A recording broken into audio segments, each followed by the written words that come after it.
Baik, selamat datang semuanya di webinar series yang pertama dari Rejuva Dental and Dermatology. Hari ini kita live bersama Dr. Adri Dwi Prasetyo, SPKK. Jadi, Rejuva berinisiatif untuk melakukan kontribusi dalam hal edukasi terkait dengan apa yang sedang terjadi di saat ini di negara kita. Semoga semuanya tetap berjalan dengan baik dan aman, semuanya tetap sehat. Topiknya di hari ini adalah apakah saya perlu melakukan rapid test COVID-19. Mungkin ada yang bertanya, COVINS ini apa? COVINS ini adalah memang singkatan yang dibuat bersama, yaitu singkatannya adalah COVID-19 Virtual Networking of Community Education. Jadi memang sifatnya adalah pure education untuk para kolega, juga nanti para masyarakat umum ataupun pasien-pasien Rejuva yang sudah mendaftarkan diri dan mengikuti webinar saat ini. Tanpa panjang waktu lagi, saya serahkan kepada Dr. Adri. Silakan, Dokter. Terima kasih, Pak Hansen. Jadi, judul pertama dari seri COVID yang kita kontribusikan kepada komunitas, baik itu pasien, para kolega dokter, dan juga masyarakat pada umumnya adalah apakah saya perlu melakukan rapid test COVID-19? Ini adalah CV saya dokter spesialis kulit dan kelamin di Surabaya, saya direktur ilmiah Rejuva Klinik dan Rejuva Institute, saya aktif mengajar di simposium dan workshop di Indonesia dan internasional. Hobi saya adalah juga untuk meneliti dan menulis jurnal ilmiah internasional, dan meskipun saya dokter spesialis kulit dan kelamin, saya menelaah banyak publikasi ilmiah tentang COVID-19, dan saya ingin memotivasi semua dokter dari semua bidang keilmuan, kita harus membantu masyarakat, pasien-pasien kita di masa-masa yang sangat-sangat penting saat ini untuk mengatasi wabah COVID-19. Tujuan dari edukasi topik hari ini adalah menjelaskan singkat mengenai penyakit COVID-19 itu apa. Kemudian yang akan saya jelaskan detail adalah mengenai rapid test COVID-19. Topik ini adalah salah satu bagian dari seri edukasi COVID dari Rejuva Klinik dan Institut untuk para pasien, kolega dokter, dan masyarakat pada umumnya. Dasar dari topik yang saya presentasikan ini adalah dari info yang valid. Yang pertama dari Kemenkes RI, dokumen yang terakhir adalah tanggal 27 Maret 2020, kemudian dari US CDC, Center for Disease Control and Prevention. Salah satu topik yang nanti kita akan bahas juga adalah bagaimana kita menjaga anak-anak kita tetap sehat selama wabah ini, sementara mereka diliburkan dari sekolah. Akan kita bahas pada topik-topik selanjutnya di seri yang berikut-berikutnya dari COVID. Kemudian sumber lainnya adalah pada sumber yang diacu oleh semua pemerintah di dunia, yaitu dari WHO. Salah satu contohnya adalah sumber dari pencegahan penyakit yang dikeluarkan oleh WHO terbaru adalah 29 Maret 2020. Apa itu penyakit COVID-19? Yaitu penyakit infeksi yang pertama kali ditemukan. Jadi ini penyakit baru yang pertama kali ditemukan bulan Desember 2019 di Wuhan, China, dan disebabkan oleh virus yang baru, dalam bahasa medisnya kita sebut novel coronavirus, yang secara penamaan adalah SARS-CoV-2. Gejalanya apa penyakit ini? Gejala ringan yang paling sering dialami pasien adalah demam, letih lesu, batuk kering. Nah, gejala beratnya apa yang menyebabkan pasien sampai harus dirawat di rumah sakit? Itu adalah sesak nafas. Dari semua penderita penyakit COVID-19 ini, supaya kita gampang membayangkan siapa yang mengalami gejala ringan dan siapa yang mengalami gejala berat sesak nafas, kira-kira dari 6 orang yang sakit COVID-19, itu 1 orang akan mengalami sesak nafas. Nah, ini adalah gambaran ilustrasi tentang virus corona jenis baru yang namanya SARS-CoV-2. Kenapa dinamakan coronavirus? Karena ada reseptor-reseptor itu kayak pentol-pentol jamurnya itu, ya. Itu imajinasinya adalah mirip seperti crown bahasa Inggrisnya atau corona bahasa Latinnya, yaitu mahkota dari virus ini. Jadi ini adalah ilustrasi gambaran bentuk dari virus corona SARS-CoV-2 ini.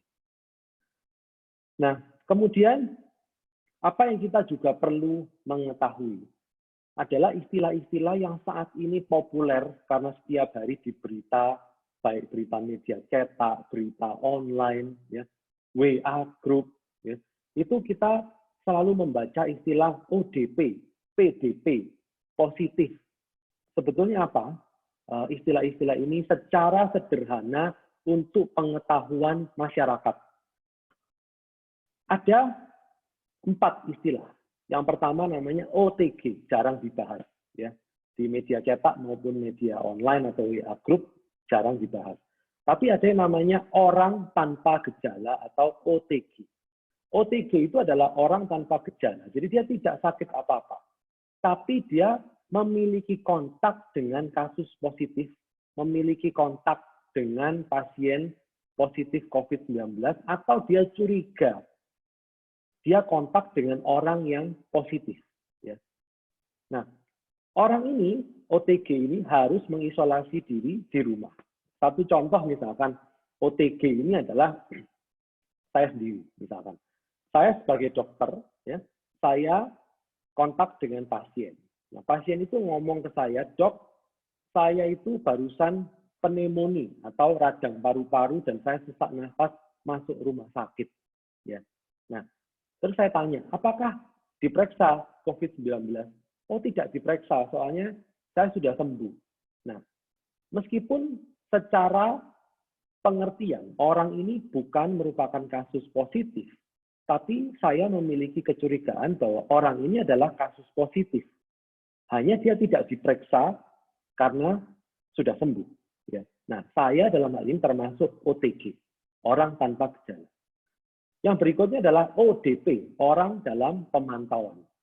Apa itu orang dalam pemantauan? Adalah orang yang memiliki gejala ringan. Jadi ada demam, ada batuk kering, ada sakit tenggorokan, ya. Nah, dan membutuhkan pemeriksaan. Ya. Orang dalam pengawasan, dalam pemantauan atau ODP, ya, itu harus mengisolasi diri juga di rumah. Berikutnya adalah pasien dalam pengawasan. Pasien dalam pengawasan itu orang ini punya gejala, baik ringan, sedang, atau berat. Jadi mulai demam sampai sesak nafas, dan dia itu memiliki riwayat perjalanan atau kontak dengan pasien, dan membutuhkan pemeriksaan.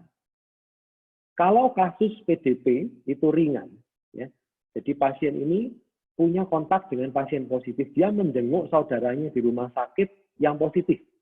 Terus dia mengalami gejala batuk-batuk, demam, tapi tidak sesak nafas. Ya. Jadi dia kan gejalanya ringan. Apa yang harus dilakukan adalah mengisolasi diri sendiri di rumah. Kemudian dia punya gejala sesak nafas, baik sesak nafas yang parah maupun sesak nafas yang shortness of breath atau nafasnya itu memendek. Ya.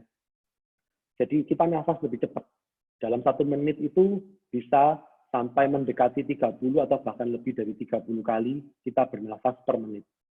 Kalau sedang, jadi tidak terlalu berat sesak nafasnya, pasien ini sebaiknya dirawat di RS darurat, rumah sakit darurat. Kalau di Surabaya belum ada, kalau di Jakarta contohnya adalah rumah sakit darurat Wisma Atlet Kemayoran misalkan. Ya.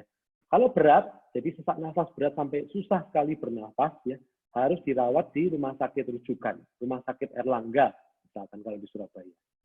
Nah, kemudian apa yang disebut positif? Konfirmasi positif itu adalah pasien yang sudah positif COVID-19 dengan hasil pemeriksaan yaitu PCR, bukan rapid test, ya, dengan hasil pemeriksaan PCR yang positif.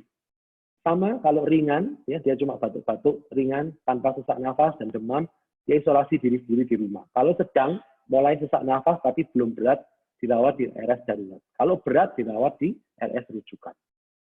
Ini adalah 4 istilah, yaitu orang tanpa gejala, OTG, orang dalam pemantauan, ODP, pasien dalam pengawasan, PDP, dan positif konfirmasi COVID-19 secara sederhana yang mudah kita pahami.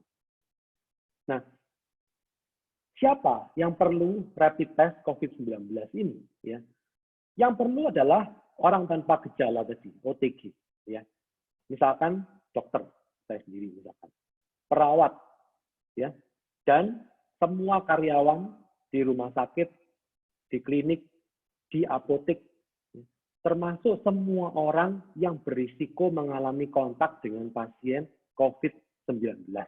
Ya, nah, contoh sederhana, bukan cuma hanya tenaga medis ya, tapi ada anak yang batuk-batuk, anak kecil ini dijaga oleh susternya misalkan. Ya, nah, anak ini sedang diperiksa COVID-19, tapi belum positif. Berarti kan susternya tadi termasuk orang yang berisiko mengalami kontak dengan pasien COVID-19. Ya, nah, tetap meskipun belum sakit, suster tersebut disebut orang tanpa gejala. Nah, kemudian siapa lagi yang perlu rapid test ini adalah semua orang dengan gejala demam lebih dari 38 derajat Celcius, kemudian batuk, nyeri tenggorokan, pilek, hidung tersumbat, letih lesu, ya. Orang-orang ini perlu rapid test. Yang tidak perlu justru adalah orang yang sesak nafas. Orang yang sesak nafas itu tidak perlu rapid test COVID-19, melainkan langsung dirujuk ke rumah sakit. Karena perlu perawatan segera, tidak menunggu rapid test. Nah, ini adalah salah satu contoh dari bahan atau alat rapid test. Ya. Mereknya banyak, yang saya tunjukkan di sini, salah satu contohnya adalah Vivadiap. Ya. Hasil rapid test itu ada yang positif, ada yang negatif, ada juga yang tidak valid. Ya.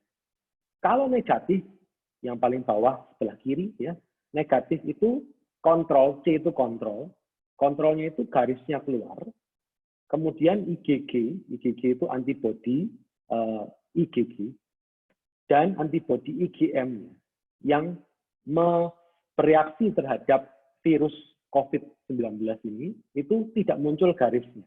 Jadi kontrolnya muncul garisnya, ini kontrol muncul garisnya, tapi IgG maupun IgM tidak keluar garisnya sama sekali. Itu disebut negatif. Ya. Kalau positif bagaimana? Ya. Kalau positif itu kontrolnya positif, kemudian salah satu atau dua-duanya dari IgG maupun IgM-nya positif. Ini positif yang dua-duanya. Jadi kontrolnya positif, garis IgG-nya positif, garis IgM-nya positif. Ya. Nah, bisa juga hanya salah satu.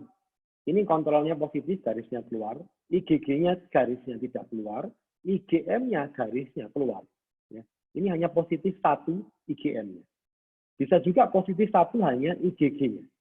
Kontrolnya harus positif, kemudian IgG garisnya keluar positif, IgM tidak keluar garisnya. 3 contoh hasil ini adalah yang disebut positif. Bisa positif dua-duanya, antibodinya, bisa hanya positif salah satu. Yang disebut tidak valid, ya, itu seperti apa? Yang disebut tidak valid itu adalah kontrolnya itu tidak keluar garisnya. Ya. Jadi kontrol harusnya keluar garis, tidak keluar.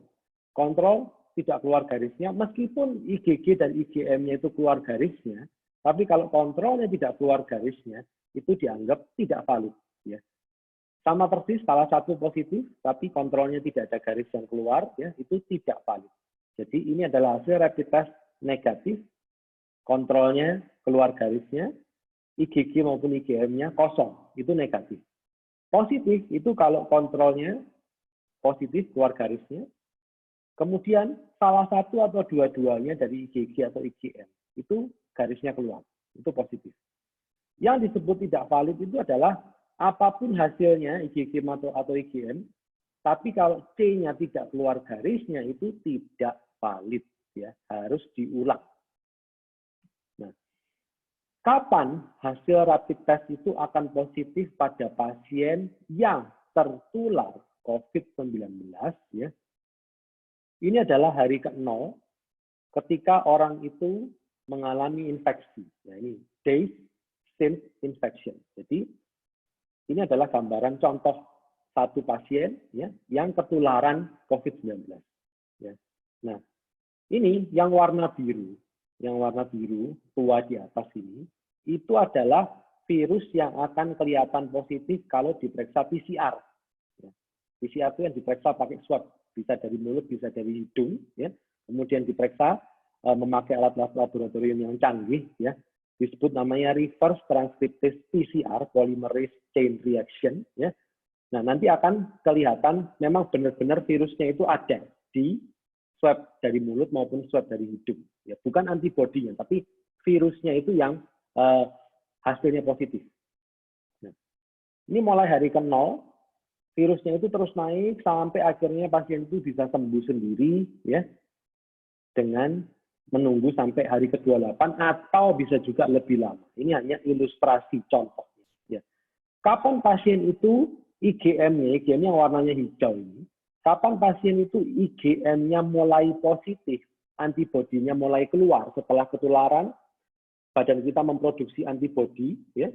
Nah, kapan antibodi itu mulai keluar setelah diproduksi, yaitu pada hari ke-7 setelah ketularan. Ya. Nah, setelah ketularan hari ke-7, ya, itu IgM-nya mulai positif. Jadi kalau dicek pada hari ke-7, terus sampai hari ke-21, ya, itu IgM-nya hilang, antibodinya hilang. Itu hasil pemeriksaan tadi di garis IgM-nya keluar garisnya. Ya. Itu hari ke-7 sampai hari ke-21 setelah pasien itu ketularan. Nah, IgG itu baru diproduksi oleh tubuh kita terlambat, yaitu pada hari ke-14. Ya. Hari ke-14 IgG ini mulai diproduksi. Terus dia naik sampai waktu yang tidak terhingga. Ya. Nah, jadi kalau pasien itu diperiksa dari hari ke-7 sampai hari ke-14 tadi, ya, itu maka yang positif hanya IgM-nya saja. Satu garis IgM-nya. Tapi kalau pasien itu diperiksa dari hari ke-14 sampai hari ke-21, maka IgG-nya positif, garisnya keluar, dan IgM-nya juga positif, garisnya keluar. Tapi kalau diperiksa mulai hari ke-21, seterusnya, itu yang positif hanya IgG-nya saja. Ya. Nah, jadi dari pengertian ini, ya, kita bisa tahu, oh tadi itu kenapa kok ada dua garis, IgG positif, IgM positif, ya. Karena pada hari ke-14 sampai hari ke-21 itu IgM-nya ada, yang warnanya hijau, dan IgG-nya juga ada. Jadi hasilnya dua garisnya keluar. Ya. Tetapi yang ini, yang tengah, IgM-nya saja yang keluar garisnya, ya. Maka itu adalah kondisi dari hari ke-7 sampai hari ke-14. Ya. Nah, jadi hanya IgM-nya saja yang positif. IgG-nya belum keluar. Nah, berikutnya bagaimana kalau yang satunya, IgG-nya yang positif, IgM-nya kosong, ya. Itu adalah mulai dari hari ke-21, IgM-nya sudah hilang. Tapi IgG-nya terus ada. Itu hasil positif yang hanya IgG-nya saja. Ya. Nah, kemudian, apakah rapid test itu kalau negatif? Itu sudah cukup atau perlu diulang? Ya, kalau positif, ya pasti positif. Ya, ini adalah alur pemeriksaan rapid test antibody dari Kementerian Kesehatan kita. Ya. Apakah orang itu orang yang tanpa gejala? Apakah orang itu dalam pemantauan atau pasien dalam pengawasan? Ya, itu boleh dilakukan rapid test. Jadi, kalau rapid testnya positif, harus dilanjutkan dengan PCR. Untuk melihat benar-benar virusnya ada di mulut maupun di hidungnya pasien tersebut. Ya. Di Surabaya ada di laboratoriumnya Rumah Sakit Erlangga. Kemudian kalau rapid testnya negatif, ya bisa juga kan negatif itu sebetulnya ada di sini. Jadi pasien itu sudah ketularan, tapi masih dari hari ke-0 sampai hari ke-7. Ini kita lihat, ini dia ketularan. Ya. Virusnya sudah mulai banyak. Ya. Dia mulai timbul gejala biasanya hari ke-5, mulai batuk, demam. Ya. Ada juga yang hari pertama sampai hari ke-2 pun ada. Ya. Nah, tapi dari hari ke-0 sampai hari ke-7 ini dia sudah ketularan, tapi antibodinya belum diproduksi. Ya. Nah, jadi karena itu meskipun negatif, pasien itu disarankan tetap mengisolasi diri, kemudian 10 hari itu diulang. Ya. Kalau rapid test yang diulang itu positif ternyata, maka dilanjutkan dengan PCR. Tapi kalau rapid testnya itu negatif, maka bukan sakit COVID-19. Ya. Nah, di mana kita bisa melakukan rapid test? Di rumah sakit sudah dilakukan. Ya, di Surabaya, di Jakarta sudah banyak dilakukan. Yang kedua adalah di puskesmas. Kemarin di Surabaya diberitakan ada rapid test serentak di puskesmas. Ya, mulai dilakukan. Bagaimana dengan di klinik atau bagaimana dengan drive-thru seperti di Korea Selatan maupun di Amerika Serikat, ya segera. Karena upaya mengidentifikasi ini menurut WHO, CDC, ya adalah upaya yang terbaik untuk membatasi wabah ini agar tidak semakin meluas. Nah, ini adalah slide terakhir saya. Sekaligus saya menyarankan sejawat pasien dan masyarakat untuk mengikuti seri kedua COVID besok 1 April 2020 jam 11.00 ya, dengan topik penularan COVID-19 dan bagaimana kita mencegahnya secara medis. Ya. Akan disampaikan oleh Dr. Felix Kusmana, MBiomed AAM. Ya. Contoh yang akan dibahas yang sangat penting bagi pengetahuan kita semua adalah jenis desinfektan apa yang efektif. Kalau saya beli misalkan merek Dettol, saya sampaikan ya, atau saya beli misalkan Nuvo, atau saya beli merek OneMed alkohol misalkan. Nah, mana yang benar untuk bisa mematikan virus COVID-19? Ya. Nah, besok akan disampaikan oleh Dr. Felix dengan bahasa yang mudah dipahami untuk pengetahuan kita bersama agar kita semua dan keluarga kita bisa mengatasi, bisa mencegah wabah COVID-19 ini dengan baik. Terima kasih atas perhatiannya. Saya kembalikan kepada Pak Ancen. Ya, baik. Terima kasih Dr. Adri atas presentasinya yang singkat, padat, dan sangat informatif. Mungkin sekarang karena memang kita ada beberapa peserta yang nonton live, kita akan buka Q&A, Dok, sebenarnya. Mungkin jika ada peserta yang bingung dan ingin bertanya, itu bisa menggunakan fitur di aplikasi Zoom-nya, itu ada Q&A. Jika menggunakan laptop, itu ada di lower bar, atau mungkin saya akan share screen saya.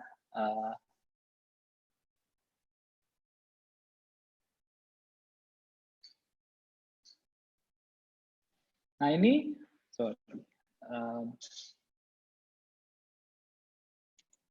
oh di sini tidak. Nah di sini, jadi ada tulisan Q&A itu bisa digunakan untuk menanyakan apapun yang ingin ditanyakan. Oh kita sudah ada masuk satu pertanyaan. Oke, bisa langsung ya? bacakan. Saya bacakan. Pertanyaannya di RS mana di Surabaya yang sudah ada rapid testingnya, Dok? Oke, jadi rapid testing itu ada di rumah sakit pemerintah saat ini. Jadi misalkan di rumah sakit Dr. Sutomo, di rumah sakit Suwandi, ya. Di beberapa rumah sakit juga ada karena disarankan memang rapid test ini dengan segera itu dilakukan, disebarkan ke semua fasilitas kesehatan, bukan cuma rumah sakit, tapi bahkan puskesmas, kemudian klinik, ya, bahkan drive-thru, dengan segera harus menyediakan dan disarankan untuk menyediakan. Saat ini kita pun mengusahakan melalui distributor resmi dari perusahaan rapid test yang berbasis di Amerika. Ya. Info terakhir dari distributor ini, kita sudah pesan kurang lebih 1-2 minggu yang lalu, tetapi karena pesawat yang mengangkut tidak ada yang operasional, sehingga perusahaan distributor ini akan mengusahakan mencarter pesawat untuk mendatangkan alat rapid test ini ke tempat kita. Setelah ada, maka kita akan menyebarkan informasi ini pada semua pasien untuk mengetahui cara melakukannya dengan aman dan baik. Dan di Rejuva, kita akan melakukan dengan cara drive-thru testing. Jadi pasien tidak perlu keluar dari mobilnya, tidak perlu memasuki klinik, tidak perlu kontak dengan siapapun. Petugas kita ya lengkap dengan APD, alat pelindung diri yang baik, akan datang ke jendela mobil dari pasien yang melakukan rapid test. Kemudian jari pasien itu hanya keluar dari jendela mobil untuk kemudian diambil preparatnya, yaitu dengan tusukan sedikit pada jari untuk kemudian diperiksakan di alat rapid test tersebut. Ya. Hasilnya dalam 15 menit itu kita akan bisa mengetahui hasilnya. Hasilnya akan dikirimkan secara confidential dan semua mekanisme pemeriksaan itu akan dilakukan tanpa kontak apapun. Ya. Nah, kemudian pertanyaan berikutnya adalah untuk bisa menerima rapid testing itu harus ada travel history ke infected country atau ada kontak dengan pasien positif. Ya, itu tidak sesuai dengan kondisi saat ini. Jadi Jansen bisa ini tampilkan lagi layar saya. Dokter bisa share langsung, Dok? Oke. Bentar.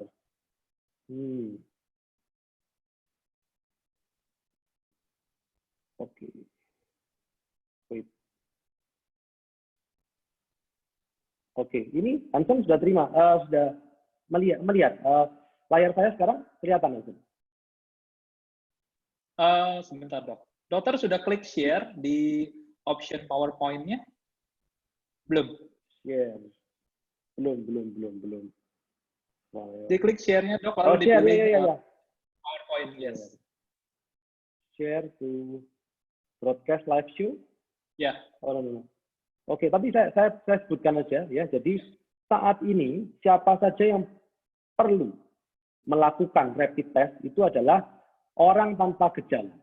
Jadi siapapun orang itu ya tanpa gejala, baik dokter, perawat, karyawan rumah sakit, klinik, apotek, semua orang ya, yang belanja ke supermarket, kemudian kontak dengan orang yang batuk-batuk kelihatan tidak sehat, kita curiga COVID-19, ya, itu boleh memeriksakan diri tanpa ada travel history, tanpa ada kontak dengan pasien yang konfirmasi positif, hanya kita curiga, kita kontak dengan orang yang berisiko, ya, itu sebaiknya memeriksakan. Kemudian selain orang tanpa gejala sakit tadi, semua orang dengan gejala, ya, demam, kemudian batuk, nyeri tenggorokan, pilek, hidung tersumbat, letih lesu, ya, itu harus memeriksakan diri. Yang tidak boleh diperiksa atau tidak disarankan untuk diperiksa itu justru orang yang sesak nafas. Itu tidak diperiksa rapid test, tapi langsung ke rumah sakit karena membutuhkan bantuan medis. Nah, contohnya gini, contoh kasus yang simpel. Tadi kita kontak di supermarket, ada orang batuk-batuk, ya, sebaiknya kita periksa. Nah, contoh lain, sekarang kalau pergi ke mall, pergi ke kantor, selalu kan diperiksa temperatur. Begitu tip misalkan lebih dari 38 derajat Celcius, maka orang yang tip lebih dari 38 derajat Celcius ini, itu sebaiknya ke pemeriksaan rapid test. Jadi tidak perlu, tidak relevan lagi saat ini harus ada travel history, harus ada kontak positif, karena penularan COVID-19 ini sekarang sudah terjadi lokal di sekitar kita. Jadi, orang tanpa gejala, dia benar-benar kontak dengan pasien COVID-19, atau dia curiga dia kontak dengan pasien COVID-19, atau orang dengan gejala, batuk, demam, nyeri tenggorokan, pilek, hidung tersumbat, letih lesu, ya, sebaiknya memeriksakan rapid test. Oke.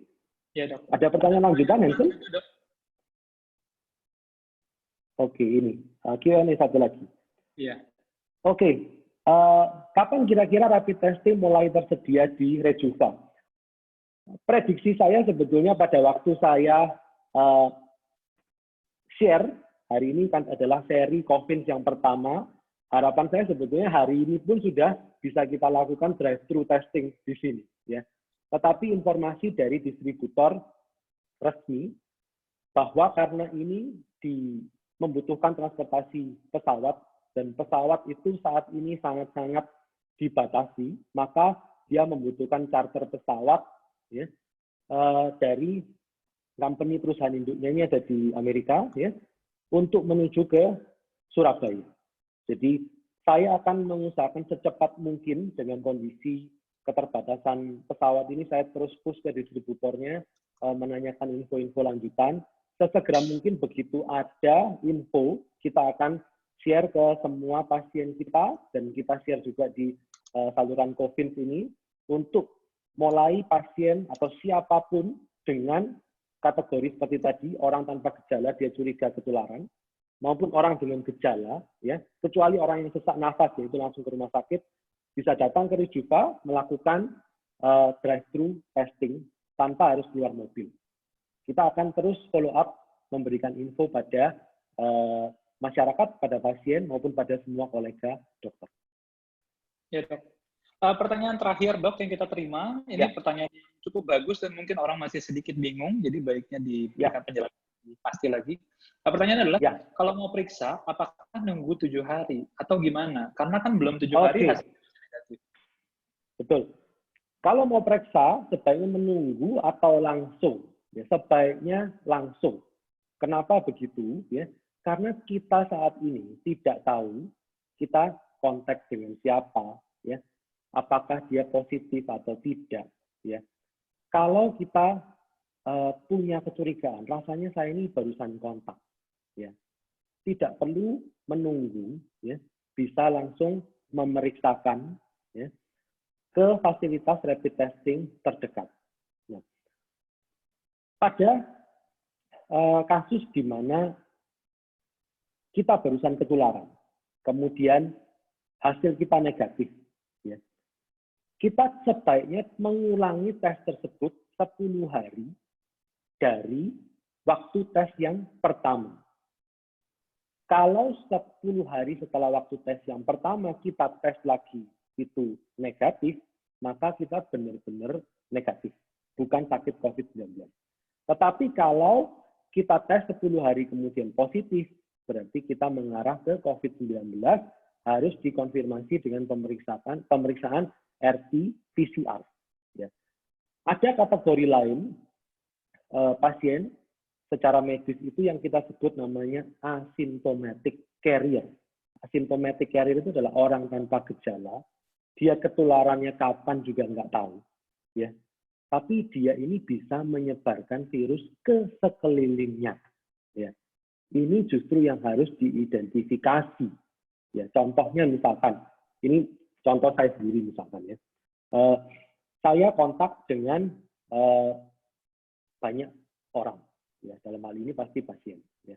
Nah, di Rejuva kita selalu memakai alat pelindung diri, ya, untuk semua karyawan, baik mulai dari vale kita, petugas kebersihan kita, suster dan dokter, semua kita lengkapi dengan N95 maskernya sehingga mencegah penularan. Tapi satu contoh misalnya, seorang dokter itu bertemu pasien banyak tanpa alat pelindung diri, dia tanpa mengenakan masker pada waktu bertemu pasien. Tapi dia baik-baik saja. Ya, apakah pasti dia tidak memiliki sakit COVID-19? Belum tentu. Bisa juga orang ini sebetulnya adalah asymptomatic carrier atau pembawa virus tanpa gejala. Nah, justru ini yang berisiko menularkan pada orang-orang lain karena dia nggak tahu dia sakit. Ya. Nah, jadi kapanpun waktunya, kalau tanpa gejala kita curiga, tidak perlu menunggu, langsung periksakan. Kalaupun negatif, tunggu 10 hari, periksa lagi. Kalau ada gejala, langsung periksa tentunya. Ya. Pertanyaan berikutnya ini, Hansen. Ya. Rapid testing kit apakah US brand? Betul, ya, yang kita pakai. Ya. Kalau bukan dari negara mana, ada banyak produsen rapid testing. Ya. Yang beredar di negara kita saat ini adalah dari Amerika, satu, dari China, dari Korea. Ya. Nah, apakah tiap-tiap brand rapid testing ini sama efektifnya berbeda-beda? Jadi, kita harus melihat sensitivitas maupun spesifisitasnya. Ya, memang bahasanya mirip-mirip. Sensitif itu artinya orang itu kalau sudah ada antibodinya, benar-benar ketangkep di rapid testing, itu dia sensitif. Ya. Nah, kalau spesifik itu artinya kalau dia positif, ya, apakah dia spesifik ke penyakit COVID-19? Karena mungkin dia positif, tapi positifnya karena mirip dengan SARS misalkan, itu positif SARS sebetulnya, bukan positif COVID-19. Itu yang namanya spesifisitas. Nah, tiap alat itu berbeda-beda, ya. Mana yang terbaik, kita pilih yang mendekati 100%. Pada dasarnya tidak ada pemeriksaan itu yang 100%. Yang ada adalah mendekati 100%. Data dari rapid testing yang dipakai oleh Rejuva, semoga bisa segera datang, ya. Itu semua, baik sensitivitas maupun spesifisitasnya, itu di atas 97,5%. Jadi itu mendekati ideal 100%. Ya. Bukan karena kita memilih US brand atau dari negara manapun, tapi yang kita jadikan acuan adalah data ilmiahnya, seberapa sensitif dan seberapa spesifik itu yang penting. Jadi sensitivitas maupun spesifisitasnya itu di atas 97,5%. Oke. Semoga semua pertanyaan bisa terjawab, Hansen. Ya, saya coba ketikkan. Jadi misalkan ada yang suaranya tidak jelas juga bisa dibaca langsung di bagian Q&A-nya. Untuk saat ini sudah tidak ada pertanyaan lagi, Dok, dan memang sudah sangat jelas, dijelaskan dengan baik. Semoga alatnya memang bisa cepat datang ke Rejuva, karena kami semua juga di sini sebagai staff juga ingin tahu dan ingin melakukan tes tersebut juga. Gitu. Jadi saya pun juga mari kita berharap bersama-sama bahwa pesawatnya bisa ada, Dok, itu aja sih. Jadi kita bisa langsung melakukan di. Terima kasih, Hansen. Ya, baik. Terima kasih semuanya yang sudah hadir dan sudah memberikan pertanyaan aktif.